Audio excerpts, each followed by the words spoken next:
अस्सलामुअलैकुम नाजरीन, मैं हूं सादिया बतूल और आप देख रहे हैं Fakhr news. Report MD Punjab Fakhr news Mohammad Irfan ने एफआईआर की कॉपी हासिल कर ली।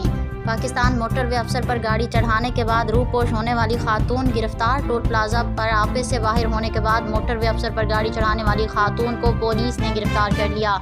तफसीलात के मुताबिक पुलिस ने बताया कि वाक़ये में मुलविस खातून को इस्लामाबाद से गिरफ्तार किया गया। खातून की मोटरवे पुलिस से तल्ख कलामी के बाद उस पर गाड़ी चढ़ाने की वीडियो सोशल मीडिया पर वायरल हुई थी। मोटरवे पुलिस अफसर की मदियत में 2 जनवरी को मुकदमा दर्ज किया गया था। खातून के खिलाफ 4 दफात के तहत मुकदमा नसीराबाद पुलिस स्टेशन में दर्ज किया गया।